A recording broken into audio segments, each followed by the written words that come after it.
예, 지난 시간에 디스플레이 장비주 좀 말씀드렸는데 오늘 좀 오르는 애들이 많이 있어가지고요.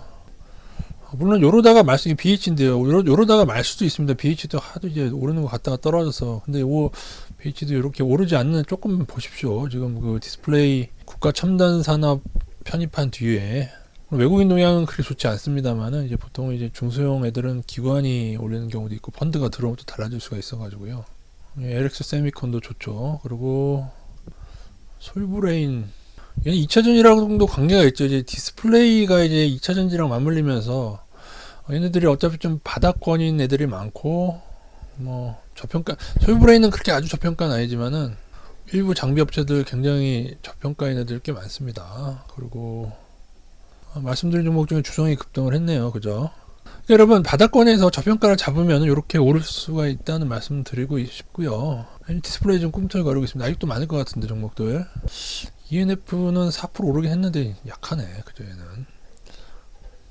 전반적으로 꿈틀거리는데 어떤 애들은 이제 바닥에서 꿈틀거리다가 많은 애들이 있을 거고 어떤 애들은 주성 엔지니어처럼 이렇게 치고 오르는 애들도 생길 것 같은데요. 요 섹터를 좀 잘 보도록 하겠습니다. 근데 보면 늘 느끼는 거지만 예전에 경동 그 도시가스 얘기할 때도 그렇고 좀 저평가고 좀 뭐랄까요? 제 입장에서는 좀 투자하면 돈 될 것 같은 정보는 조회수가 이상하게 적고 요번 디스플레이도 영상도 조회수 적고 수철님이나 이제 일부 조금 볼 줄 아는 분이나 좀 참고해서 잘 하시는 매매하시는 것 같은데 그러니까 업종을 먼저 봐야 됩니다. 이제는 근데 업종에서도 잘 생각해 보세요. 그 몇 년 전에 은행이 외국인 들어오기 시작할 때 은행주 얘기할 때 근데 그 은행 중에서 시총이 그러니까 대다수 은행들이 어느 정도 올랐고 시총이 작은 애들이 급등을 하죠. 2차 전지도 보시면은 금양 같은 애들이 시총이 작았던 애들이에요. 그래서 지금 급등을 많이 하지 않습니까? 그래서 여기도 디스플레이 장비 중에서도 이제 대장주에 대한 예를 들면 KB 금융도 올랐었지 않습니까? 그 당시에 상당히 좀 단기로 급등했었죠.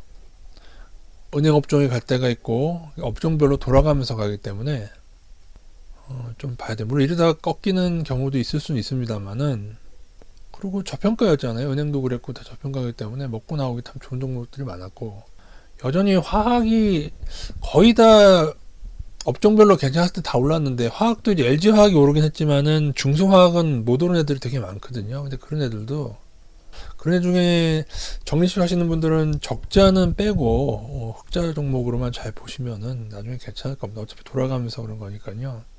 저 PER, 저 PBR이 싫으신가? 왜 그렇게 아니 나스닥만 봐도 애플만 해도 PBR이 30몇인데 그런 종목에는 그렇게 폭주하시면서 왜 저 PBR은 제가 늘 누누이 말씀드리면 급등 가능성이 많은 이유가 있어요. 왜냐하면은 이게 세력들이 매집을 할 때 여러분 주가를 높인다고만 생각하죠.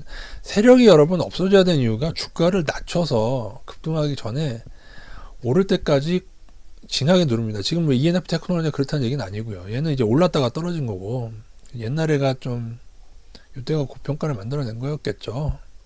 저 PBR이 되도록 징하게 눌러서 매집을 하고 매집 맞추면 오른 애들이 있습니다. 그래서 오히려 급등주를 타려고 해도 여러분들이 저평가 애들로 계속 보면서 뭔가가 있지 않나 부지런히 조사를 하다 보면은 그게 더 낫지. 여러분 급등은 테슬라만 한 게 아닙니다. 여러분 지난 몇 년간 서울가스 보세요. 예? 삼천리 보세요. 삼천리 지난 몇 년 동안 5만원짜리 50만원 되는데 뭐였다? 제가 그 당시 말씀드릴 때 뭐였어요? 얘네들 PBR이 엄청 낮았잖아요. 지금도 얼마냐 PBR이 보여드릴까요 한번?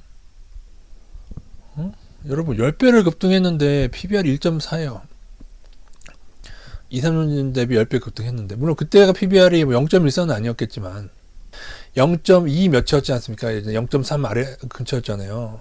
주가가 10배 올라도 이제 조금 돈도 버니까 자본 총계가 늘어나서 이렇게 더 이 정도로 된 건데 근데 이제 PER이 이제 40 정도로 올라졌으니까 이제 얘는 이제 슬슬 줄여야죠. 예전부터도 좀 계속 줄이라는 말씀드렸는데 근데 아직 작전이 안 끝난 것 같은 느낌은 있습니다.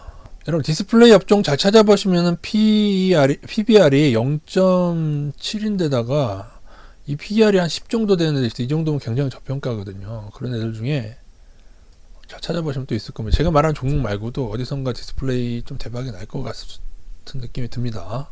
물론 이게 근데 업종별로 어떤 애들은 물론 여기서 다 오르지 않았어요. 제가 그때 말한 5종목 중에 2종목 오르고 나머지는 오르긴 올랐었어요. 올랐다 떨어지고 어차피 다 시간차인데 올랐다가 지금은 다시 낮아졌는데 그런 애들도 그냥 장투해도 돼요. 얘네들은 사실은 되게 잘 버는 애들이었단 말이죠. 주가 대비해서. 그러니까 뭐가 문제가 없는 애들이고 디스플레이도 여러분 그중에 2차 전지로 조금이라도 진출할 만한 애들 화학도 마찬가지입니다. 화학도 이 중에 누가 2차 전지로 누가 진출하게 좀 모르겠어요. 금양도 여러분 따지고 보면은 금양 PBR 보이시죠? 29.64에 PER 200 작전주죠 뭐 이거 이 정도면 얘도 여러분 화학업종 아닙니까? 화학업종 중에 그쪽으로 진출을 했는지 어땠는지 이거 뭐 기술이 있겠죠 2차 전지 관련해서. 근데 지금 2차 전지 관련 진출한 애들 중에서 훨씬 더 저평가고 안 오른 애들이 있습니다. 화학이잖아요. 2차 전지 관련해서 뭐 리튬 사업으로 뭐 사기쳐가지고 지금 뭐 그것이 알고 싶을 때 출연한 장외기업인가도 있고 그리고 어차피 이쪽 섹터가 먹거리기 때문에 앞으로 화학 업종도 여러분 잘 찾아보시면은 그러니까 실적에 2차 전지랑 관련이 없어도 진출한다 하고 주가 올려먹고 그런 애들이 이제 많이 생겨날 겁니다. 디스플레이에서도 그렇고요. 그러니까는 이쪽 업종을 좀 그 중에서 저평가인데 저PBR들 찾으시면서 꾸준히 저평가 투자하시다 보면은 삼천리라든가 제주은행이라든가 그런 급등주가 걸리게 되실 겁니다. 근데 문제는 이거를 5배 오를 거를 5배 끝까지 먹느냐 그건 사실 쉽진 않죠. 그죠? 저희도 한 2배 오르기 시작하면서부터 제가 조금씩 줄여나가라 말씀드렸으니 끝까지 먹기 쉽지 않은데 여러분 100% 몇 프로를 먹던지 이 바닥권에서 잡아서 여기서 먹는 게 훨씬 낫지 금양처럼 이미 막 10배까지 정도 올라버린 몇 년 전 대비 몇 배까지 올라오면 이 구간에서 여기서 뭐 50% 100% 많게는 200%까지도 변동성이 있는 경우가 있습니다. 근데 이렇게 되는 경우는 오히려 퍼센트가 적고요. 이거 제대로 작전 세력이 처분 가능 여기서 요 정도 반등하고 이렇게 또 꼬라박히거든요. 그러니까 여러분 많이 올라버린 데서 노는 사람이 급등주를 탈 확률보다 그래봐 이거 뭐 몇 프로 됩니까 여러분? 몇 프로 돼요? 그래도 100%는 좀 넘는구나. 흔하진 않다니까요 이런 애들이. 2차전지 최근에 오른 애 중에 여기 넘은 애가 얘랑 에코프로비엠 뿐이 없잖아요. 지금 다수 애들이 여기서 꾸물꾸물거리다가 지금 어떻게 될지 모르는 상황이고 그죠. 아무튼 앞으로 저평가 섹터 계속 말씀드리고 앞으로 저 PBR도 계속 서치해 나가도록 하겠습니다. 저 PBR만 따로 쫙 뽑아낼 수도 있는데 또 그런 것도 제가 나중에 좀 해드리도록 하겠습니다.